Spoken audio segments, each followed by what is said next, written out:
Hello everyone, welcome to your full moon in Taurus report. I'm Hem from Self Love Self Care System and I'm doing an audio sort of podcast style report today. Those of you who have been following me for a while know I'm a little bit unwell, and sometimes it just means that days are tricky for me. So while I'm doing this recording, it's been one of those tricky days. So we're having our full moon report this way. So without further ado, let's get on with our full moon in Taurus report. So get ready to rejuvenate with our full moon in Taurus. So we've got our full moon on the 15th of November and it's an earthy supermoon. Our full moon is at 24 degrees and 1 minute of Taurus. I mean, it depends on how you do the chart. You could just come out as 24 degrees, depending on how the minutes are. But yeah, that's what I kind of got it out with when I did my chart. And it's swooping in at 4:28 p.m. EST time and 9:28 p.m. UK time. This moon marks a beginning and an ending. Look at it as the path of letting go of one part of you. You may mourn the loss, but you'll begin to create a new aspect. You're asked to balance the Taurus-Scorpio axis. Can you balance simplicity with that which is more complex? These two signs definitely want to get into a new space, which you may have been reluctant to acknowledge. There's a surprising chord to this full moon as it tightly is conjunct with Uranus, our planet that brings in sudden surprises. Are you ready? The call here is to let go of outmoded ways of thinking and doing things. Uranus is the maverick. It's not looking for the easy way. It wants you to pattern disrupt and do something different. This energy can bring a sense of instability and make the life that you're living look as if it's been stuck right under a microscope. Think revelations and remember that Taurus is about money you're being paid. And Scorpio is all about the things that you pay out, like your bills, like your electricity, your gas, that kind of thing, okay? Now look at it this way. You have Scorpio upping the ante here. These two fixed signs are determined to have it their way. Think pleasure, beauty, and that which is stable, Taurus, and the dark vibration of struggle and darkness being brought up and brought to light by Scorpio. The interplay here between Uranus, Scorpio, and Taurus is interesting to say the least. Now I'm going to do our tarot for the full moon. Just so you know, this is a kind of a shorter full moon report than usual, but I'm going to do our tarot cards for the full moon if my cards will give them to me. I'm using the original Rider-Waite tarot deck conceived of by A. White and designed by Pamela Coleman Smith. I'm going to get us 2 cards for our full moon in Taurus. I'm very intrigued by what's coming up here. Okay, if I can get 2 cards. Okay. So, wow, we've got some beautiful cards here, my lovelies. We've got the Emperor card, the Major Arcana Emperor card. And right beside the Emperor card, we've got the Queen of Wands. What cards could you get that could better describe 2 aspects like the Taurus and Scorpio aspects? So we've got the Emperor riding in as the Scorpio wave, and we've got the Queen of Wands riding in as the Taurian wave. So Taurus highlighted with the Queen of Wands. So let's talk a little bit to the Emperor first. So the Emperor is saying to you, you got to get yourself stable. You've got to get all that darkness, the stuff that's the undertow, the stuff that's secretive, hidden inside you. You have to sort of make that inroad into understanding it and being honest with yourself about who you truly are.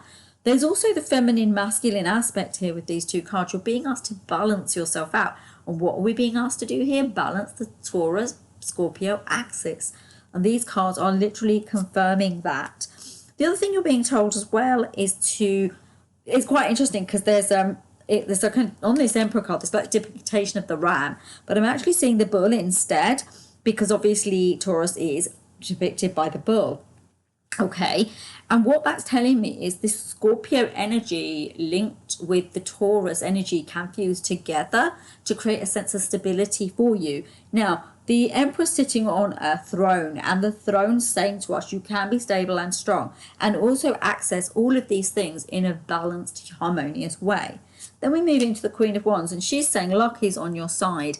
There's a sense of beauty and tranquility about this energy here, right, with this queen, because she comes in with the words that are of love and she can speak from a higher mind. She has a sense of brilliance in that, okay? Now, there's also a sense of the energy of the go-getter here because I see the Leo star sign depicted in this card, okay? not necessarily linked to the Taurus and the Scorpio, although I would have you know that Leo is also a fixed sign. There's a kind of lucky element here being brought through, so long as you balance out these elements. Now, how do you do it? Angels, how are they balancing out these two elements? So what they're saying to me to say to you is actually, weirdly, although this is the Taurus full moon, you need to look at the Scorpio Sun first, the Scorpio axis. You need to work out all of the things that are harsh, shadow, dark within you first.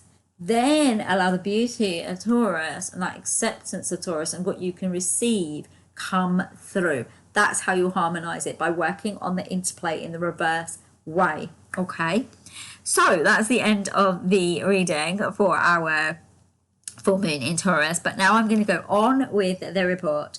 So now, how can you use the energy of this full moon in Taurus to assist you so you can make the changes? Now, firstly, remember that Taurus is fixed. It doesn't want to change or bend. Yet Uranus, leading the pack, is saying it's time to transform, because Uranus is trining the moon, okay? So it's conjunct the moon, sorry. Uranus is conjunct the moon, very tightly conjunct the moon. My bad. Yeah, it's leading the pack and it's saying it's time to transform. You're being called to transform your life by tuning into your true potential and allowing the movement energy of Uranus to support this. That's surprising energy, okay? Uranus and the moon are trining Pluto. That's what I wanted to say. So in the last few, and Pluto's in the last few days of Capricorn, those vestiges of Capricorn.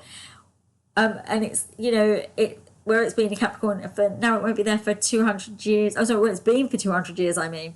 And this is a biggie, my dears, because it will be part of the things that you need to change. Remember, Taurus is fixed and stubborn and bullheaded and does not want to change. Yet regardless, evolution is calling, and this trine asks that we move through it. Are you ready to look deep into the closet and take out anything that shouldn't be there? Bigger picture thinking, higher mind, new offerings are pushing through to close the door on the past and to reinvent you. It's absolutely gorgeous. And that Capricorn leaving Pluto and it going into Aquarius is going to bring in a great big newness and a great big change. And we'll find that society flips and twists and changes quite a lot over the next 20 odd years. But obviously we'll start off slowly and then the momentum will kick in. So the moon sextile Uranus and Neptune helps you to close out the things that you're ready to be closed out. You may be feeling a sense of confidence about it, and it will bring you the understanding you're ready to outgrow the old stuff. You're ready to let go of the things that just don't work for you. And be they thoughts, ideas, limitations, outmoded ideas, or even clutter and things that you have in your home, or even, it could even highlight a move of home. Sun in Scorpio, sextiling Pluto and trining Neptune brings in harmony that will support you to grow into the you that you need to be. Sun in Scorpio is a special energy because it illuminates your secret self. The lovely Saturn is stationed, and I know people don't normally call Saturn lovely, but I've decided today that Saturn is a lovely, beautiful planet that gives us a lot that we need, So Saturn is stationary direct, and it's helping us to revisit. It's helping us to revisit, sorry, my dyslexia is really coming up. I'm trying to read this report to you guys. So yeah, it's helping us to redirect. Oh my goodness, I am so sorry. It's what I'm reading on the page. I will start again. The lovely Saturn is stationary direct, helping us to visit areas that we traverse March and April this year. Saturn is guiding you, yet you will need to stop the noise to hear it. Saturn wants you to see before you jump. Saturn and Mercury are in contact. They are having a conversation. You're being asked to look at your communication and the way that things are being said. Because honestly, Father Time wants you to take your time. And as it's in Pisces, it also wants you to release stuff so you can begin to move forward. The Mercury-Jupiter aspect could make it hard for you to make a choice, and you may feel at odds with it. Yet Saturn is showing you what needs to be taken care of. You're called to tend to the physical aspect of your world. The chart highlights cleaned up partnership energy and healing on that level too. Now, with Jupiter sextile Chiron in Gemini and Aries, any wounding that needs to be healed is aspected on the level of boundaries, using your voice in a good way, so you can drive your projects forward in a solid, refined and independent way. Venus, the ruler of Capricorn, Venus, this is my dyslexia, I read it the wrong way around. I apologise. Venus, the ruler of Taurus, is in Capricorn. Pragmatism is highlighted. Capricorn wants to look at both sides of anything before she goes anywhere. Her strength will assist Taurus during this full moon. Mars in Leo is attempting to move her to kind of shift this Capricorn energy that's stuck in Venus, okay? But Capricorn isn't really interested. She has her own way of doing things, and it's not to rush madly where angels fear to tread. You don't want to miss the boat. However, there's still a feeling within you maybe that you need to learn more before you make a decision. So you're on a learning curve of great capacity that stands before you as you take a journey of committing to making new decisions. The truth here is to have an awareness of what you can take care of before the year's end. You have the time to let these energies serve you and support you. Now, for our release for the Taurus full moon, I would say take some time to journal out what the queries are within you, what the things are that you need to let go of as we move through to 2025. Ask yourself what needs to close out in your world and what needs to come in to your world. So release the old, because we're in a full moon, so release the old. And then when the new moon comes in, that you can bring the intentionality in to bring in the new. Now, I would journal on that, or maybe just ask yourself some really pertinent questions, like internally, and have a dialogue with yourself about what you want to do now. And also, the angels are telling me to say, if there's anything that seems it doesn't have life in you, in your life anymore, and you're still trying to pursue it, maybe it's time to have a look at whether it's ready to go.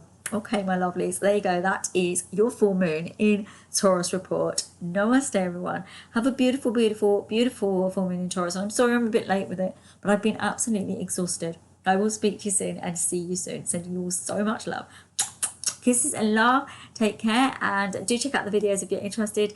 And keep trucking. And if you're interested in being with my page, do subscribe. I'd love to have you here. Take care, everyone. Bye, bye, bye.